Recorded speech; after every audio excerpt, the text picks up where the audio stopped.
Se fue sin dejar rastro, bloqueó mi número y me dejó una nota cruel diciendo que no buscara a alguien mejor. 3 años después, apareció destrozada frente a mí, rogando en mi oficina por escapar de la vida miserable que ella misma eligió, mientras yo disfrutaba del éxito que nunca creyó que alcanzaría. Mi nombre es Jason. En aquel entonces yo tenía 28 años y trabajaba como electricista certificado en Phoenix. Llevaba ya 8 años en el oficio desde que salí del ejército y ganaba un sueldo decente, alrededor de $75,000 al año, en una empresa mediana llamada Desert Sun Electric. El trabajo era constante, y lo disfrutaba de verdad. Resolver problemas eléctricos y ver cómo todo cobraba vida tenía algo especial. Además, en Phoenix el sector de la construcción y remodelación estaba en auge, lo que me aseguraba estabilidad. Pero mi meta iba más allá de ser empleado. Durante 3 años había estado ahorrando todo lo posible para montar mi propio negocio de electricidad. Mientras muchos compañeros gastaban en camionetas nuevas o viajes costosos, yo conducía mi Ford pagado y preparaba mis almuerzos en casa. Había logrado reunir unos $95,000, suficiente para comprar una camioneta de trabajo,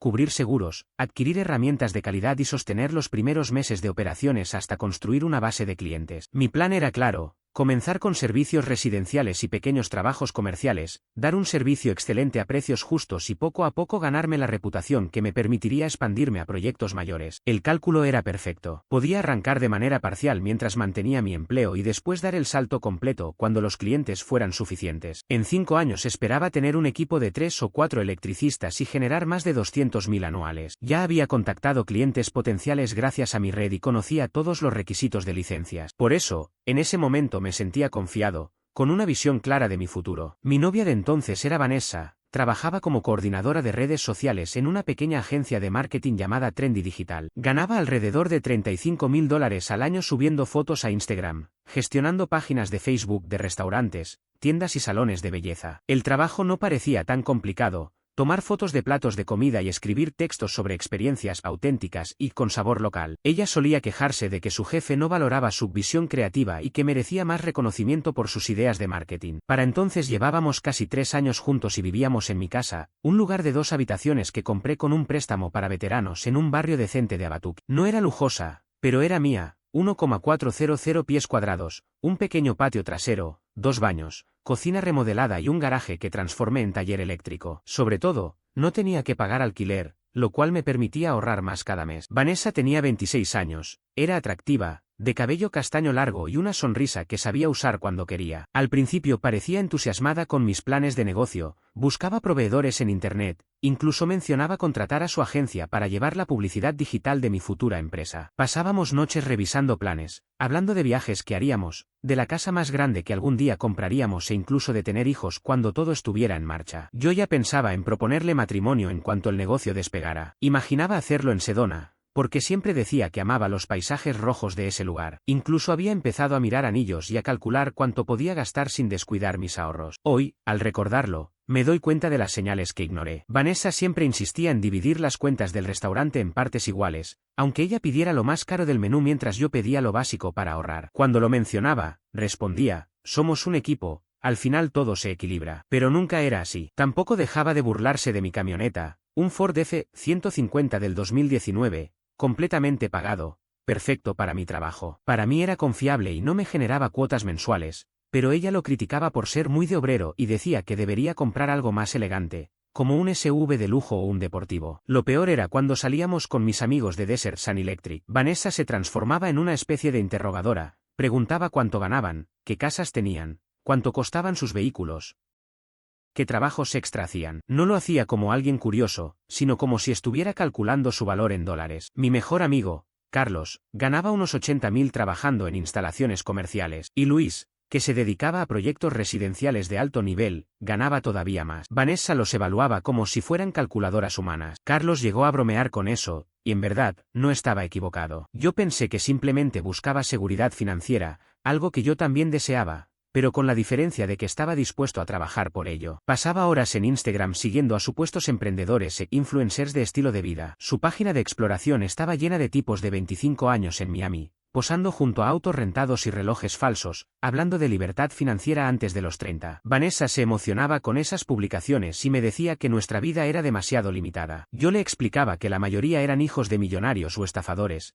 pero ella me acusaba de ser negativo y de no pensar en grande. Solía repetirme frases como: los exitosos piensan diferente, hay que invertir en uno mismo para alcanzar la verdadera riqueza. Nuestra casa, que a mí me parecía más que suficiente, se convirtió en blanco de críticas constantes. No importaba que tuviera cocina remodelada, 2 baños completos, buena ubicación, baja criminalidad y escuelas cercanas. Para ella nunca era suficiente. La hipoteca apenas nos costaba $1,200 al mes, incluyendo impuestos y seguro, lo cual nos dejaba un margen suficiente en el presupuesto para ahorrar e invertir. Sin embargo, Vanessa no dejaba de quejarse de que la casa era demasiado pequeña y poco impresionante para gente de nuestra edad. Pasaba horas en Zillow mirando propiedades que estaban muy fuera de nuestro alcance y me enviaba anuncios de casas de $350,000 con piscina y garaje para 3 autos. Siempre me repetía: podríamos manejarlo perfectamente, cuando en realidad nuestros ingresos combinados rondaban apenas los $110,000 antes de impuestos y yo intentaba apartar $30,000 al año para lanzar mi negocio. Yo trataba de explicarle los números, que necesitábamos un pago inicial más alto, que iniciar mi empresa requería mantener los gastos bajos, que meternos en una deuda tan grande destruiría nuestra capacidad de generar riqueza a largo plazo. Pero ella simplemente ponía los ojos en blanco y me decía: otros de nuestra edad ya están comprando casas grandes, ¿por qué nosotros no? Ese debería haber sido mi primer aviso de que no comprendía, ni respaldaba, mis metas. Lo que realmente deseaba era disfrutar del estilo de vida, pero sin el esfuerzo necesario para alcanzarlo. Todo empezó a deteriorarse en noviembre, cuando Vanessa descubrió el mundo de los influencers financieros en redes sociales. Y no hablo de asesores certificados o expertos de verdad, sino de supuestos gurús del trading de criptomonedas y magnates inmobiliarios que prometían millones con sistemas secretos. Desde entonces, pasaba aún más tiempo pegada al teléfono, siguiendo cuentas como CryptoKing Phoenix o Real Estate Riches, mostrándome publicaciones de veinteañeros que, según decían, habían ganado $400,000 el año anterior comprando y vendiendo casas o especulando con criptodivisas. Cuando le señalaba lo obvio, que esas historias eran exageradas o casos aislados escogidos para vender humo, se molestaba y me acusaba de ser envidioso y cerrado de mente. Luego empezó a asistir a eventos de networking en la ciudad. Al principio pensé que era positivo para su carrera, ya que relacionarse siempre es útil. Pero en lugar de traer contactos del mundo del marketing, volvía con tarjetas de supuestos inversionistas inmobiliarios y mentores de criptotrading. Las conversaciones se volvieron extrañas muy rápido. Me hacía preguntas como: ¿por qué estamos desperdiciando dinero en tu cuenta de ahorros en vez de invertir en criptomonedas? ¿O por qué no compramos una propiedad de alquiler y nos convertimos en arrendadores? Yo intentaba explicarle los principios básicos: diversificación, gestión de riesgos, la importancia de ingresos estables antes de apostar fuerte, pero ella siempre respondía que yo era demasiado conservador y que los ricos pensaban diferente. Una noche llegó de un seminario inmobiliario totalmente eufórica. Un tal Adrián había dado una charla sobre cómo generar ingresos pasivos comprando propiedades estratégicamente y revendiendo casas. No podía dejar de hablar de él, que si tenía 30 años y ya era dueño de 4 inmuebles en renta, que si conducía un BMW X5 y vestía trajes caros. Jason, deberías haber visto su presentación, me dijo mientras se tiraba en el sofá, revisando obsesivamente su perfil de Instagram. Mira esto: a los 26 compró su primer dúplex con algo que llamó financiamiento creativo. Lo renovó usando tutoriales de YouTube y contactos con contratistas, y ahora le deja $800 libres cada mes. Mostró estados de cuenta bancarios y todo. ¿Por qué no hemos pensado en algo así? Entré a revisar su Instagram y las banderas rojas aparecieron de inmediato. Adrián publicaba constantemente sobre su supuesto imperio inmobiliario,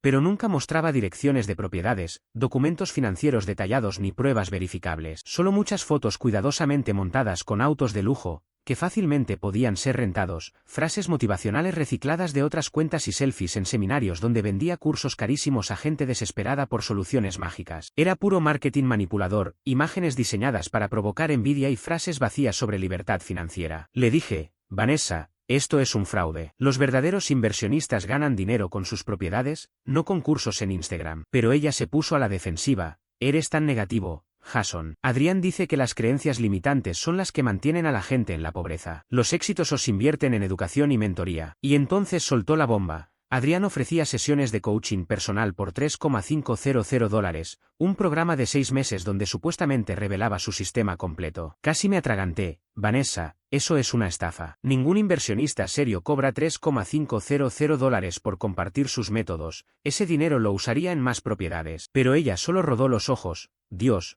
Jason. Estás atrapado en la mentalidad de empleado. Adrián dice que los emprendedores entienden que hay que invertir en uno mismo antes de crear riqueza real. La discusión que siguió fue de las peores que tuvimos. Yo intentaba hacerle ver que teníamos metas financieras, que estaba ahorrando para lanzar mi negocio y que desperdiciar $3,500 en un gurú de Instagram nos retrasaría meses. Ella, en cambio, me acusaba de controlador y de no apoyar sus sueños. Tal vez yo quiero generar riqueza más rápido que con tu plan aburrido y lento, me dijo. Tal vez no quiero esperar hasta los 35 para empezar a vivir. Sus palabras me dolieron. Yo estaba trabajando horas extra y guardando cada centavo para construir algo sólido para ambos, pero mi esfuerzo ya no parecía suficiente ni atractivo para ella. En diciembre las cosas empeoraron aún más. Vanessa descubrió comunidades de criptotrading en Phoenix, organizadas en grupos de Facebook y reuniones presenciales, y, por supuesto, apareció otro personaje que se volvió su nueva obsesión, un tal Diego, de 29 años, que aseguraba haber ganado $250,000 el año anterior invirtiendo en Bitcoin, Ethereum y monedas alternativas de nombres raros. Diego era todo lo que yo no era, al menos en la superficie, justo en los aspectos que Vanessa parecía valorar más. Mientras yo me partía la espalda con jornadas de 50 horas instalando sistemas eléctricos y planeando mi negocio los fines de semana, este tipo subía historias en Instagram almorzando en restaurantes caros a media tarde, mostrando una colección de relojes Rolex y tomándose selfies con un Porsche 911 que, para mí, parecía claramente rentado. En su biografía se describía como inversionista en criptomonedas e inmuebles, coach de libertad financiera y compartía un enlace a su comunidad exclusiva en Discord, donde ofrecía señales de trading internas por $150 al mes. Todo el esquema era el típico manual de los estafadores en línea, pero Vanessa cayó rendida ante esa fachada de lujo y éxito. Las publicaciones de aquel tipo estaban diseñadas con precisión para enganchar a personas como ella, jóvenes profesionales que se sentían atrapados en empleos tradicionales y buscaban un atajo mágico hacia la riqueza y el estatus. Lo conoció en un encuentro de criptomonedas en un restaurante de moda en el centro llamado Caper Blues. Esa noche regresó a casa completamente fascinada, hablando sin parar de lo increíble que había sido conocerlo. Jason, tienes que conocer a este hombre, se llama Diego. Es apenas un año mayor que tú, pero ya alcanzó la independencia financiera total. Me enseñó su cuenta de operaciones en el celular. Ganó $52,000 de ganancias solo el mes pasado. ¿Lo puedes creer?, me dijo con los ojos brillando. Desde el primer momento me sonó sospechoso. Vanessa, cualquiera puede falsificar capturas de pantalla, y aunque fueran reales, mostrar su mejor mes ocultando las pérdidas es un truco clásico de estafador, le respondí. Pero ella no quería escuchar. ¿Por qué siempre eres tan negativo? Diego dice que la mayoría sigue siendo pobre porque tiene miedo de arriesgarse y no entiende las nuevas tecnologías. Con el paso de las semanas, Vanessa se obsesionó con él y con su grupo de supuestos traders. Pasaba horas en su comunidad en línea, hablando de análisis técnico y psicología de mercado. Empezó a repetir expresiones como manos de diamante o rumbo a la luna, sin tener idea real de lo que significaban. Era vergonzoso verla intentar hablar de blockchain cuando apenas entendía cómo funcionaba su propio fondo de retiro. Lo peor fue cómo empezó a mirarme de otra manera, como si yo fuera un perdedor aburrido solo por tener un empleo estable y ahorrar en cuentas tradicionales. Soltaba comentarios como: Diego dice que la gente con mentalidad de empleado nunca construye riqueza de verdad. Tal vez deberías aprender de criptomonedas en vez de perder el tiempo con tu idea de negocio eléctrico. Ese último comentario me sacó de quicio. Mi proyecto de empresa eléctrica no era un pasatiempo, tenía un plan serio, estudios de mercado, proyecciones financieras y hasta clientes interesados. Había pasado meses validando la idea y preparando el lanzamiento. Pero como todavía no generaba dinero, para ella no valía nada frente a las promesas rápidas de Diego. Después empezó a pedirme dinero prestado para invertir. Primero fueron $600 para iniciar con el trading. Luego 1.200 más porque, según decía, Diego le había ofrecido una oportunidad exclusiva a su círculo interno. Cuando me negué, me acusó de controlador y de no creer en ella. Las demás novias reciben apoyo de sus parejas, me reclamó. La novia de Diego, María, invierte lo que quiere porque él confía en su criterio. Tiempo después descubrí que María no era realmente su pareja, sino la última recluta, una mesera de 23 años que había perdido todos sus ahorros siguiendo las señales de Diego. Pero en ese momento, Vanessa la ponía como ejemplo de cómo debía actuar una pareja de verdad. El punto de quiebre llegó cuando la sorprendí usando el dinero de los servicios para comprar una criptomoneda que Diego había promocionado en su comunidad. Son solo $400, Jason. Diego dice que esta moneda puede multiplicarse por 10 en un mes, me dijo, como si nada. Vanessa, ese es el dinero de la factura de la luz. Y Diego dice muchas cosas que nunca pasan. Ella me miró con desprecio. ¿Sabes qué? Estoy harta de estar limitada por alguien con miedo al éxito. Diego dice que los pobres siguen siéndolo porque piensan en pequeño y se rodean de gente igual. En ese instante entendí que ya no se trataba de dinero. Lo que ella perseguía era el estilo de vida, la ilusión de sentirse especial. Y Diego le estaba vendiendo exactamente eso. El final llegó un viernes a finales de enero. Yo estaba trabajando tarde en mi plan de negocios, ajustando listas de equipos y contratos de proveedores. Vanessa había salido a otro evento de criptomonedas en un restaurante elegante. Desde hacía semanas asistía a esas reuniones, volviendo con historias de supuestos inversores exitosos. A las 11 de la noche recibí un mensaje que me heló la sangre. Jason, tomé una decisión. Me quedaré en casa de Diego esta noche. Mañana debemos hablar sobre nuestra relación. Creo que queremos cosas diferentes en la vida. La llamé de inmediato, pero fue directo al buzón de voz. Lo intenté otra vez. Lo mismo. Básicamente me acababa de decir que me estaba engañando y luego apagó su teléfono. Esa noche apenas dormí, entre la rabia y la incredulidad. Una parte de mí quería creer que era un malentendido,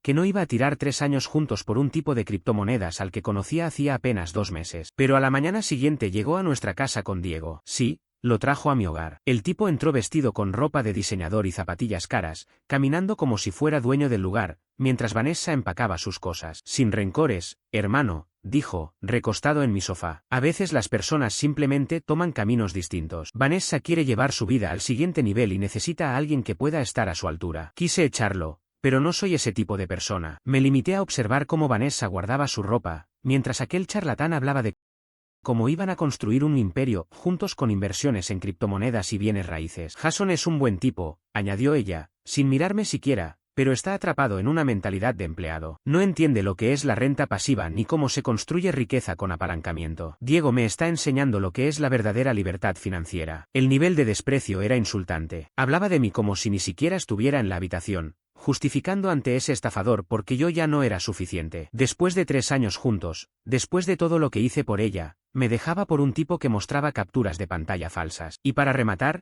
dejó una carta sobre la mesa de la cocina, no escrita a mano, sino redactada en su celular e impresa, como si nuestra relación mereciera la misma dedicación que un correo de trabajo. Jason, he comprendido que tenemos visiones completamente distintas sobre nuestro futuro. Mientras tú estás conforme con tu método lento y tradicional de construir riqueza, yo quiero vivir mi vida ahora y alcanzar la verdadera libertad financiera. Diego me mostró lo que es posible cuando piensas en grande y tomas riesgos reales. Necesito estar con alguien que comparta mi ambición y entienda las estrategias modernas de creación de riqueza. No puedo perder más tiempo esperando a que tu plan de negocios seguro funcione algún día. Diego y yo nos mudaremos juntos porque él me ofrece el estilo de vida y las oportunidades que merezco hoy. No intentes contactarme. Necesito espacio para enfocarme en mi nueva vida y en mis metas financieras. Espero que encuentres a alguien que esté satisfecho con la mediocridad. Vanessa, leí esa carta al menos 15 veces, cada palabra golpeando como una bofetada. La frialdad, la arrogancia, la forma en que me hacía sentir que yo era el problema por ser responsable con el dinero. Para ella, 3 años de relación se reducían a verme como un conformista. Sin embargo, esa misma carta me encendió una chispa por dentro. Si Vanessa quería ver lo que era el verdadero éxito, yo estaba decidido a mostrárselo, aunque fuera desde lejos. Los primeros días después de su partida fueron devastadores. No voy a mentir.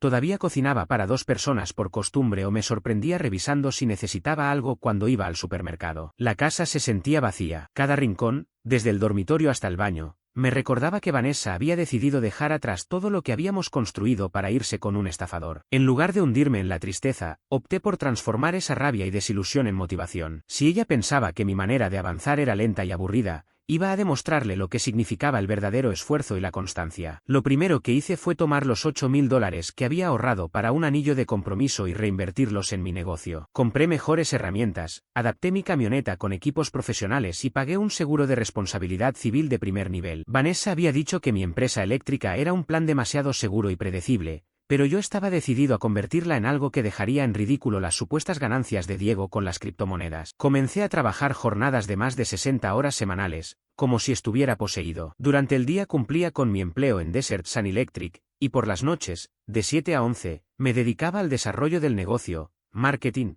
planificación y contactos. Los fines de semana eran para atender a mis primeros clientes independientes, reforzar la relación con proveedores y entablar vínculos con contratistas. Mis amigos insistían en invitarme a partidos o a cenar, pero yo estaba enfocado en un solo objetivo: construir algo sólido y duradero que me diera ingresos reales durante décadas. El cansancio era brutal, pero la satisfacción lo compensaba. Cada trabajo bien hecho, cada cliente feliz, cada recomendación que llegaba era una prueba de que mi estrategia funcionaba. Yo estaba creando valor real, resolviendo problemas tangibles para personas de carne y hueso. Mientras tanto, Vanessa llenaba su Instagram con un despliegue constante de lujos artificiales, fotos con Diego en restaurantes caros como No o Capital Grill, con ropa de diseñador llena de logos, posando junto al Porsche en lugares turísticos de Phoenix. Cada publicación parecía una vitrina de la vida de ensueño que había escogido en lugar de nuestra relación. Sus textos eran insoportables: por fin viviendo la vida que merezco, o agradecida por quienes entienden de ambición, éxito y educación financiera. Sus fotos mostraban eventos exclusivos, hoteles costosos en Scottsdale y compras extravagantes en Fashion Square y Biltmore. Pero yo sabía diferenciar lo verdadero de lo ficticio. Mientras ella exhibía una vida inventada, yo investigaba quién era realmente ese hombre. Una búsqueda rápida me reveló que Diego había trabajado en un call center hasta hacía solo 8 meses. Su imperio inmobiliario era,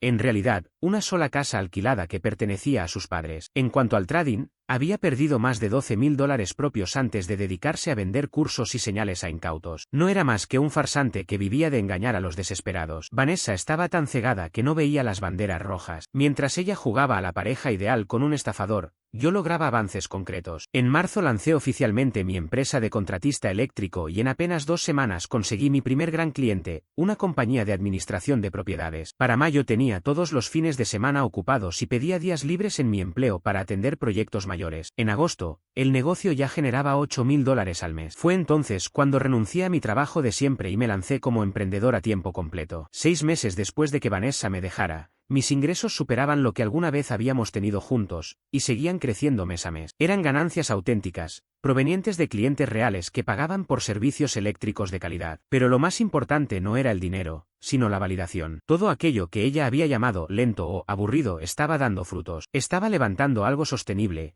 que podría durar toda la vida, sin depender de mercados inestables ni fraudes. Las recomendaciones se multiplicaban. Propietarios, contratistas y administradores buscaban mis servicios porque cumplía con los plazos, entregaba calidad y cobraba precios justos. En octubre contraté a mi primer empleado, en diciembre sumé 2 más, y al cumplirse un año de nuestra ruptura, mi empresa facturaba $35,000 mensuales. Había comprado otra camioneta de trabajo, me mudé a una casa mucho mejor y recibía propuestas para proyectos comerciales importantes. El novio aburrido de Vanessa ahora era dueño de una compañía que crecía más rápido que la mayoría de los pequeños negocios. Y el golpe del destino llegó como poesía. 18 meses después de que Vanessa se fuera, el mercado de criptomonedas se desplomó con caídas de más del 75%. Todas esas monedas que Diego promovía quedaron reducidas a nada. Las supuestas ganancias se convirtieron en pérdidas absolutas para quienes habían confiado en sus consejos. Lo peor vino después. Resultó que la Comisión de Valores de Arizona llevaba meses investigándolo por fraude de valores, manejo de inversiones sin licencia y un esquema piramidal encubierto bajo su comunidad en línea y programas de coaching financiero. Me enteré gracias a mi amigo Carlos, que trabaja en construcción y tiene contactos en las agencias reguladoras. El día de la detención fue un miércoles, y salió en las noticias locales porque Diego ya era una figura conocida en el mundillo cripto de Phoenix. Verlo arrestado frente a su edificio fue una de las escenas más gratificantes de mi vida. Y el espectáculo real vino después. Se descubrió que no solo vendía malas señales de inversión, sino que robaba dinero directamente. Sus oportunidades exclusivas eran inventadas, sus supuestos ingresos por alquiler eran mentira, y hasta el Porsche estaba arrendado a nombre de su padre por su pésimo historial crediticio. Las autoridades confirmaron que había estafado más de $350,000. Incluso las ganancias que Vanessa presumía eran capturas de pantalla falsas creadas con programas de edición. Todo había sido humo. Y ella, sin querer o no, había sido parte de ese fraude al promocionarlo en sus redes sociales y atraer nuevas víctimas. En menos de una semana de la detención, su Instagram se volvió privado y luego desapareció. Por conocidos supe que había regresado con sus padres y hablaba con abogados, temiendo cargos legales. Mi teléfono no paraba de sonar con mensajes de gente que recordaba que Diego era el tipo por el que Vanessa me había dejado. Yo, lejos de regodearme en público, seguí enfocado en mi negocio, que ya facturaba $50,000 al mes y atraía la atención de grandes contratistas que querían asociarse conmigo. Mientras Vanessa enfrentaba abogados y posibles consecuencias legales, yo seguía construyendo el futuro que ella nunca creyó posible. Estaba en pleno proceso de cerrar contratos que podían asegurarme el futuro cuando la vida decidió darme una especie de justicia poética. 2 meses después del arresto de Diego, me encontraba en mi nueva oficina trabajando en una propuesta para un proyecto comercial de gran escala, cuando mi asistente me avisó por el intercomunicador que alguien insistía en verme sin cita previa. Decía que era un asunto urgente y personal. Al levantar la vista, vi a Vanessa de pie en la puerta. Pero no era la misma mujer segura de sí misma, la que había salido de mi vida 3 años atrás, con una carta impresa y una actitud arrogante. La que tenía frente a mí estaba irreconocible, el cabello sucio y descuidado, con semanas sin arreglarse, ojeras tan profundas que demostraban noches enteras llorando, vestía ropa vieja que recordaba de cuando vivíamos juntos. Parecía alguien que no había comido ni dormido bien en mucho tiempo. Esa mujer que alguna vez presumía una vida de lujo en redes sociales ahora estaba destruida, apenas sosteniéndose. Jason, me dijo con voz temblorosa, cargada de desesperación. Sé que no tengo ningún derecho a estar aquí después de lo que hice, pero no tengo a dónde más acudir. Estoy desesperada y solo tú puedes ayudarme. Le señalé la silla frente a mi escritorio, manteniendo la misma postura profesional que utilizaba con mis clientes. Por más que nuestra historia hubiera terminado mal, estaba claro que ella enfrentaba una situación crítica. Y así, comenzó a contarme todo. Las autoridades federales habían confiscado todos los bienes de Diego, al considerarlos producto de actividades ilegales, incluyendo el lujoso apartamento donde ella había vivido gratis por casi 2 años. Además, como su rostro aparecía en muchas de las campañas publicitarias y promociones de Diego, ahora era investigada como posible cómplice de sus fraudes. Su familia la había rechazado por la vergüenza pública, y encima enfrentaba cargos criminales por haber ayudado a promocionar esas estafas. Dicen que podrían encarcelarme, sollozó. Mi abogado me advirtió que la fiscalía quiere acusarme de conspiración porque ayudé a Diego a conseguir víctimas a través de mi Instagram. Pero te juro que no sabía lo que estaba pasando. La ironía era aún mayor. No solo había perdido la estabilidad que le daba Diego, sino también su propio dinero. Antes de la caída, había convencido a sus padres de prestarle $18,000 para invertir con él, prometiéndoles que era una oportunidad segura y que en 6 meses recuperarían el dinero con grandes ganancias. Todo se había evaporado. Sus padres, furiosos por haber sido engañados, le habían quitado todo tipo de apoyo. Ahora estaba arruinada, con deudas enormes de tarjeta de crédito acumuladas para sostener un estilo de vida ficticio. Perdió su empleo en Trendy Digital porque, según le dijo su jefe, no podían mantener a alguien bajo investigación federal sin dañar la reputación de la empresa. Vivía en su auto, durmiendo en estacionamientos y usando gimnasios para ducharse. No podía pagar un alquiler, ni un buen abogado que la defendiera. Tenía su crédito destruido, su familia la había abandonado, y la gente la veía como una criminal. No estaba actuando. El miedo era real. La mujer que me había dejado por considerarme mediocre ahora me rogaba ayuda. Jason, tú eres exitoso ahora. Todos saben que tu empresa eléctrica está prosperando. ¿Podrías prestarme dinero para un abogado decente o al menos ayudarme a salir adelante? Sé que te lastimé, pero en el fondo nos importamos, ¿verdad? La desfachatez era increíble. Esta era la misma mujer que me había despreciado con una carta, se había dedicado a presumir su vida en redes y ahora pedía que la salvara de las consecuencias de sus decisiones. ¿Sabes qué es lo curioso, Vanessa? Le dije recostándome en la silla. Hace 2 años me dijiste que mi manera de construir riqueza era lenta y aburrida, que yo me conformaba con la mediocridad y que necesitabas a alguien que entendiera las estrategias modernas de hacer dinero. Ella enrojeció. Estaba equivocada. Lo veo ahora. ¿De verdad? Porque lo único que veo es que estás aquí porque necesitas dinero y yo soy el único que lo tiene. Se quebró aún más. Por favor, Jason, haré lo que sea. No puedo ir a prisión. Me levanté y caminé alrededor del escritorio. Déjame mostrarte qué significa el verdadero éxito. Éxito es construir algo sólido que genere ingresos estables. Éxito es tener suficiente respaldo para enfrentar cualquier crisis. Éxito es rodearte de personas que apoyen tus metas, no de ilusiones en Instagram. Ella me miró con los ojos llenos de súplica. Lo entiendo ahora. Fue un error dejarte por Diego. Podemos empezar de nuevo. No, la interrumpí. No te fuiste por Diego. Te fuiste por lo que creías que él representaba, dinero fácil, gratificación instantánea y un estilo de vida que no habías ganado. El hecho de que resultara ser un fraude no cambia quién eres tú. Abrí la puerta de mi oficina. Espero que consigas un buen abogado y que las cosas mejoren para ti. Pero yo construí mi vida para no depender de nadie ni rescatar a quienes eligieron mal. Y eso te incluye a ti. Se quedó inmóvil un momento, esperando que cambiara de idea. Cuando entendió que hablaba en serio, se levantó. Jason, por favor, no tengo a dónde ir. Ese fue el riesgo que asumiste cuando decidiste que mi vida no era lo bastante emocionante para ti. La vi salir de mi oficina, con pasos inseguros y la mirada perdida. No cerré la puerta enseguida, me quedé observando cómo se alejaba, arrastrando el peso de sus propias decisiones. Y, por primera vez en mucho tiempo, sentí un cierre verdadero. No era alegría por verla derrotada, sino la certeza de que había dado un giro completo a mi vida. Yo, el electricista que había sido considerado poco ambicioso, ahora dirigía un negocio sólido que generaba más de 1,8 millones de dólares al año. No necesitaba vengarme ni humillarla, mi éxito era suficiente respuesta. Comprendí que lo mejor que podía hacer era seguir adelante, con la tranquilidad de saber que, mientras ella había quedado atrapada en las consecuencias de sus elecciones, yo había construido un futuro estable con mis propias manos. Siguiente historia. Ella decidió tirar a la basura toda mi carne y declaró con orgullo, esta casa es vegana a partir de hoy. Yo guardé silencio y fingí aceptar, pero al día siguiente encendí la parrilla y organicé un banquete de carne con mis familiares, mientras el humo la silenciaba y exponía su hipocresía. Cuando llegué a casa aquel martes después del trabajo, lo primero que noté fue el olor. En la cocina estaba mi novia, Samantha, con una expresión de triunfo que me dejó claro que algo había hecho. El basurero rebalsaba de papeles de carnicería y envoltorios plásticos. Lo entendí al instante, pero aún así pregunté, ¿qué pasó aquí? Ella, con las manos en la cintura, respondió con solemnidad, he tomado una decisión. A partir de hoy, esta es una casa vegana. Tiré toda la carne, absolutamente toda. Me quedé paralizado procesando lo que acababa de escuchar. Llevábamos 3 años juntos, conviviendo poco más de 1. Cuando la conocí, era vegetariana, lo cual nunca me incomodó. De hecho, siempre tuve cuidado de usar sartenes separados y cocinar primero sus comidas para evitar cualquier contaminación. Pero una cosa era eso, y otra muy distinta que arrojara mi comida a la basura sin consultarme. Lo único que pude decir fue, eso eran más de $300 en carne. Apenas el domingo había hecho una compra grande en Costco, filetes de primera para una cena de trabajo,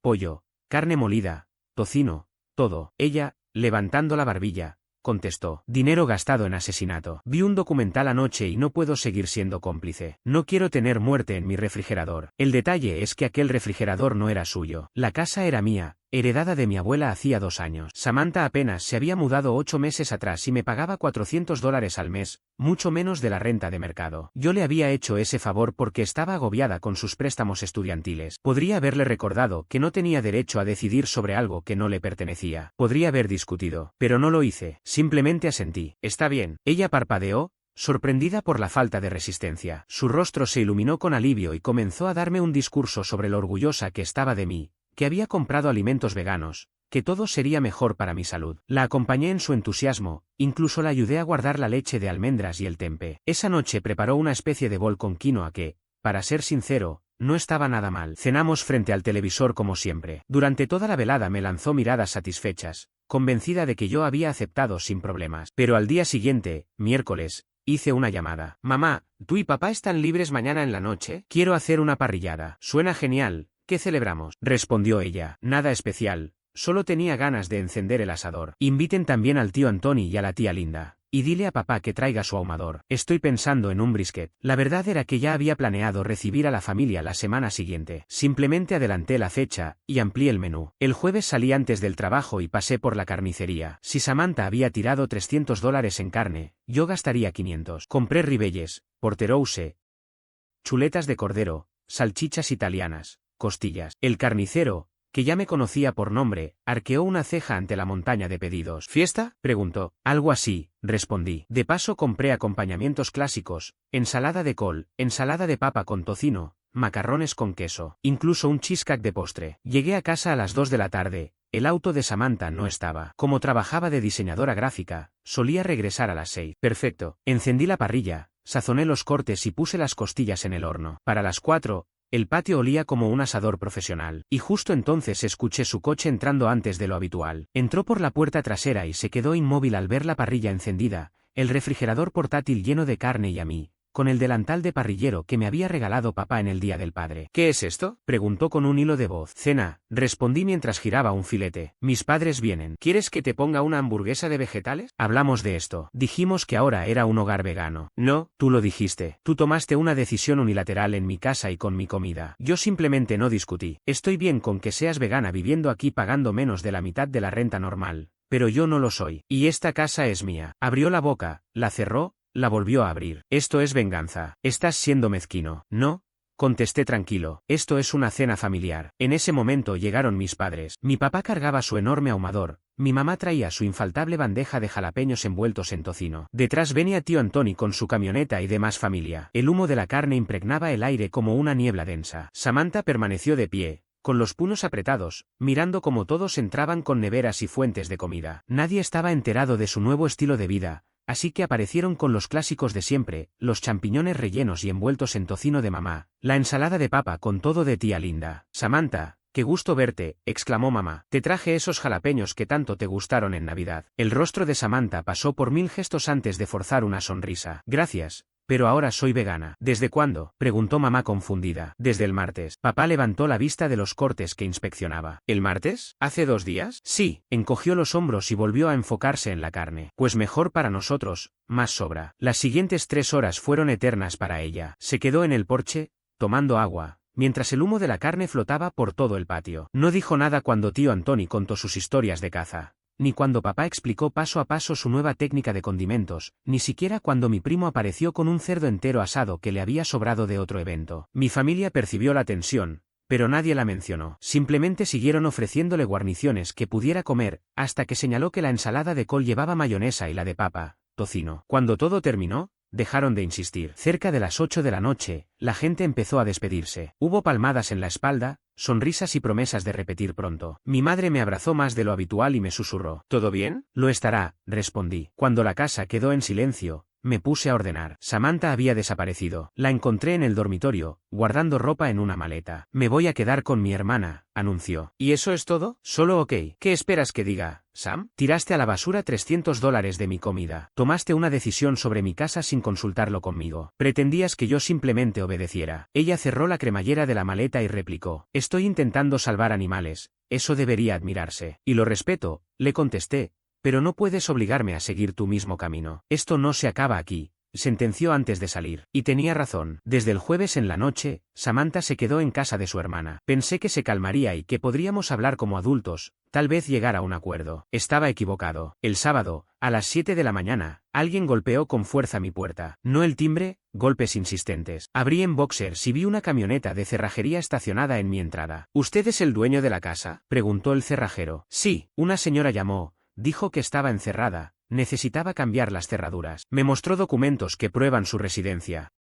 Miré más allá y vi a Samantha en su coche, observando. El cerrajero sostenía unas facturas. Reconocí inmediatamente los recibos de los servicios a nombre de ella, porque yo mismo le permití registrar internet y electricidad a su nombre para que construyera historial crediticio. Escuche, amigo, le dije, aprecio que haya venido, pero esta casa es solo mía. Ella paga renta, sí, pero es inquilina, no es propietaria. Y no tiene autorización para cambiar cerraduras. Saqué mi teléfono. ¿Quiere ver la escritura? ¿Los impuestos? Todo está a mi nombre. El cerrajero se quedó incómodo, miró a Samantha y luego a mí. Voy a necesitar comprobar los documentos antes de hacer nada. Le mostré en el móvil todo, registros del condado, escritura, declaraciones de impuestos. Todo a mi nombre. Él asintió. Volvió al auto de Samantha, y aunque no escuché la conversación, vi cómo ella gesticulaba con desesperación mientras él negaba con la cabeza. Finalmente subió a su camioneta y se fue. Ella arrancó furiosa detrás. 20 minutos después, mientras me alistaba para correr, el teléfono explotó con mensajes. ¿Vas a ser tan infantil? Tengo cosas ahí dentro. Tengo derechos como inquilina. No puedes dejarme afuera. Respondí solo una vez. Tú te fuiste por voluntad propia. Aún tienes llave. Nunca te cerré la puerta. Su contestación llegó de inmediato. No pienso volver a una casa que apesta a carne. Tienes que ventilarla, limpiarla a fondo y deshacerte de todos los productos animales. Entonces hablamos. Ignoré el resto. El lunes, al regresar del trabajo, me encontré con algo peor.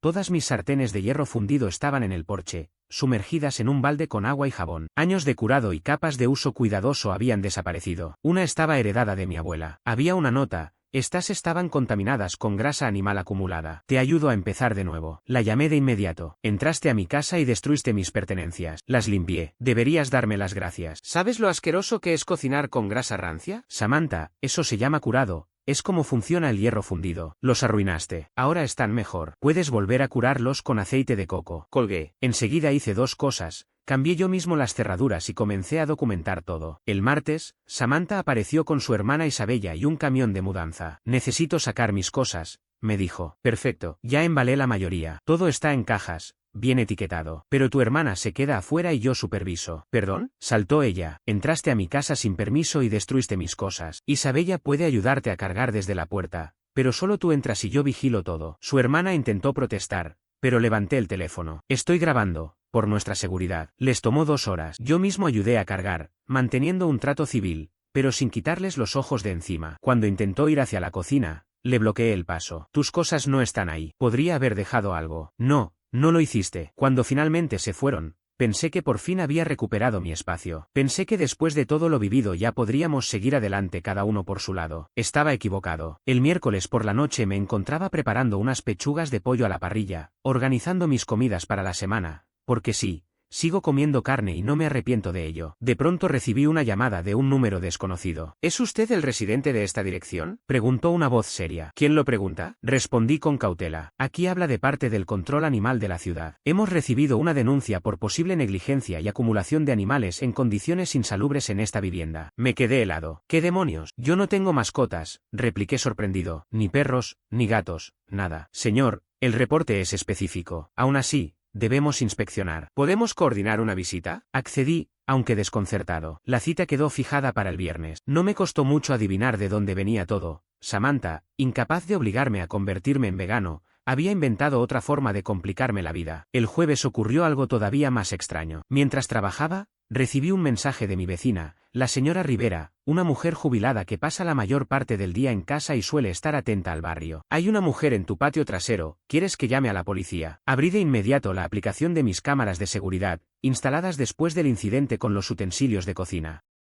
Allí estaba, Samantha, dentro de mi propiedad, manipulando mi parrilla. Salí del trabajo de inmediato y llamé a la policía de camino. Cuando llegué, ella ya se había ido. Pero el daño era evidente, mi parrilla Weber estaba destruida. Había vertido lo que parecía ser mezcla de cemento en su interior, arruinándola por completo. Ese equipo me había costado $800, ahorrados con esfuerzo, y lo había comprado para celebrar mi ascenso el año anterior. La policía tomó un reporte formal. Les mostré el vídeo. Se veía claramente a Samantha escalando la cerca, vertiendo el material, sacando fotos y marchándose. ¿Conoce a esta persona?, preguntó el oficial. Mi exnovia, respondí. La ruptura fue reciente. Dijeron que hablarían con ella, pero no me hice ilusiones. Al menos ahora había un registro oficial. Esa misma noche, mientras buscaba modelos de parrillas para reemplazar la que había perdido, recibí un mensaje más de Samantha. ¿Aún puedes arreglar esto? Hazte vegano y lo solucionaré todo. No respondí. En lugar de eso, pedí una parrilla nueva, más grande, junto a un ahumador, y me inscribí en un curso de carnicería. El viernes llegó la inspección. El agente recorrió mi casa apenas unos minutos, negó con la cabeza y se disculpó. ¿Así que no tiene animales en absoluto?, preguntó desde mi sala. No,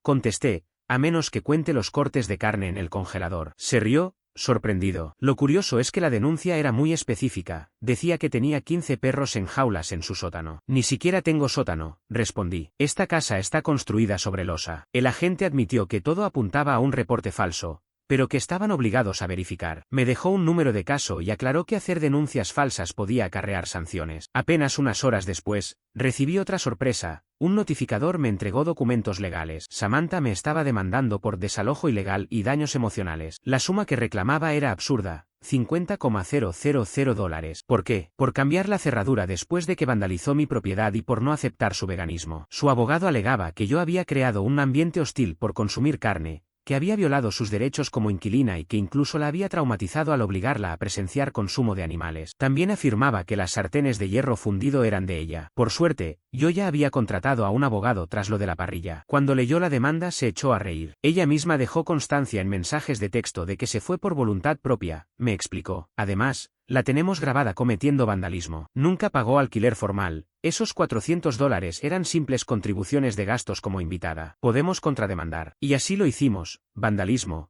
daños a la propiedad, acoso, allanamiento y solicitud de orden de restricción. El sábado aparecieron frente a mi casa varios activistas veganos con pancartas que decían cosas como «La carne es asesinato», «Compasión antes que crueldad» y mi favorita, «Los animales merecen más que tú». Se ubicaron en la vereda, legalmente, y gritaron durante horas. Mis vecinos estaban furiosos. La señora Rivera salió después de un rato a regar su jardín y accidentalmente los empapó con la manguera. Finalmente se dispersaron cuando comenzó a llover. El domingo reinó un silencio sospechoso. Yo presentía que algo se venía. El lunes mi jefe me llamó a su oficina. Alguien había enviado un correo anónimo a toda la empresa. El asunto decía: ¿saben qué clase de monstruo trabaja para ustedes? El mensaje describía supuestos crímenes contra los animales, con fotos de mi refrigerador lleno de carne y hasta capturas de recibos de supermercado de cuando compartíamos gastos. Incluía un manifiesto sobre cómo gente como yo estaba destruyendo el planeta. Por suerte, mi jefe fue comprensivo. Supongo que esto viene de la exnovia de la que me hablaste. ¿La misma que destruyó tu parrilla? Exactamente. Bien. reenvía todo a legal y a recursos humanos. Lo manejaremos nosotros. Y considera acelerar lo de la orden de restricción. Mi empresa toma el acoso muy en serio. Al final del día ya habían rastreado el correo hasta la IP de una cafetería y enviaron una orden de cese a las últimas direcciones conocidas de Samantha. El martes los manifestantes regresaron,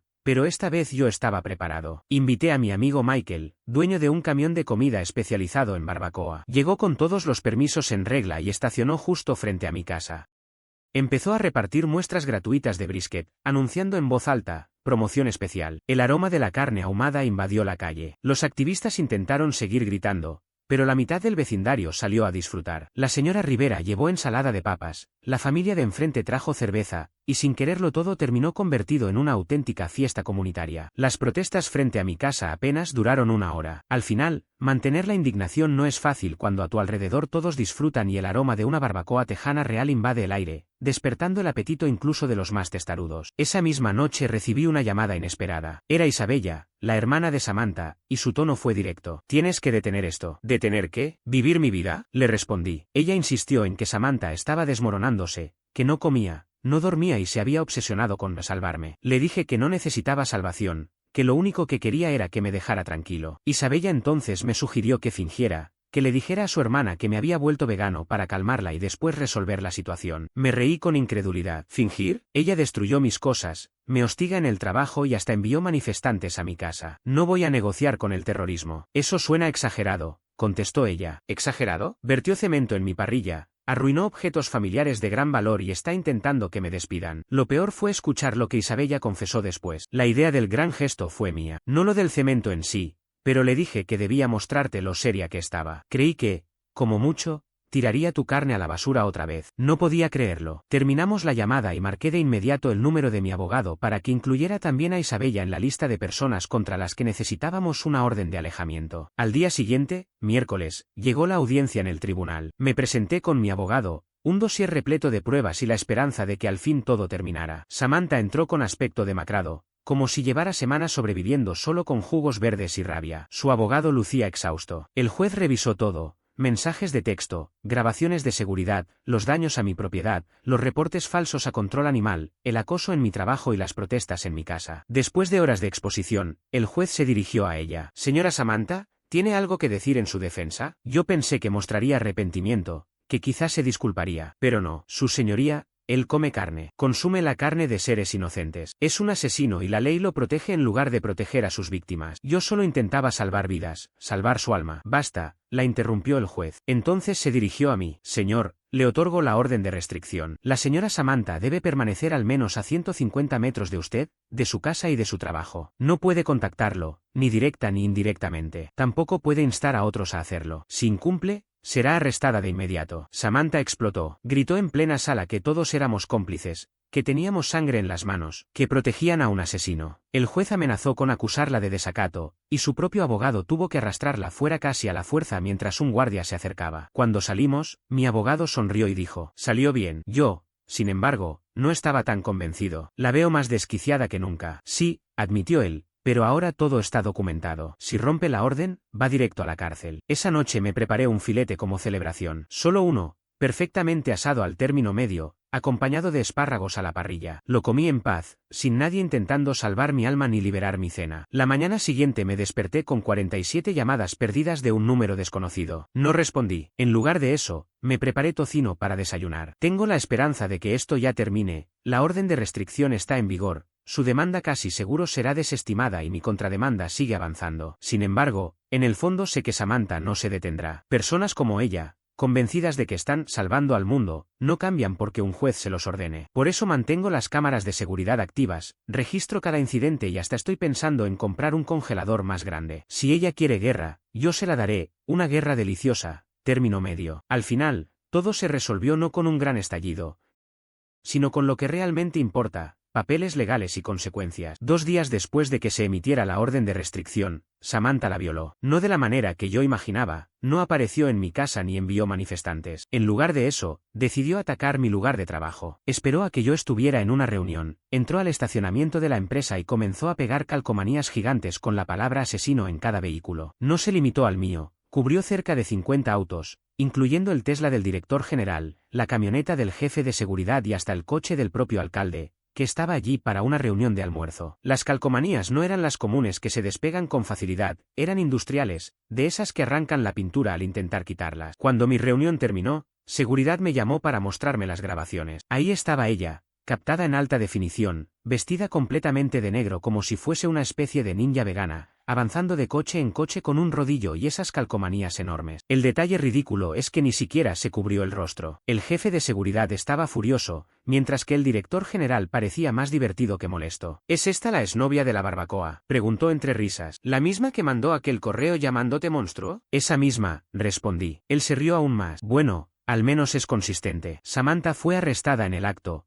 50 cargos por vandalismo, uno por allanamiento, otro por violar la orden de restricción, y encima le agregaron daños a propiedad gubernamental por haber atacado el coche del alcalde. Fue un escándalo mayor del que seguramente ella esperaba. Según me contaron después, no se entregó tranquila, aprovechó para dar un discurso sobre liberación animal mientras le ponían las esposas, pero nadie pareció impresionado. La noticia apareció en todos los noticieros locales: activista vegana arrestada por vandalismo en empresa tecnológica. El alcalde, entrevistado, lucía perplejo. Manejo un auto eléctrico, dijo. Pensé que estábamos del mismo lado. La empresa la demandó, el municipio también, y cada propietario de los coches dañados presentó su propia demanda. Yo no tuve que mover un dedo, ella sola se había enterrado en un cúmulo de problemas legales. Lo peor le llegó desde un frente inesperado. Recordemos que Samantha trabajaba como diseñadora gráfica. Su empresa no solo vio la noticia en televisión, también recibió una copia del desquiciado correo que había mandado a toda mi oficina. El resultado fue inmediato. La despidieron por dañar la reputación de la compañía y mostrar conductas incompatibles con sus valores. Su hermana Isabella me llamó una última vez. Ha perdido todo,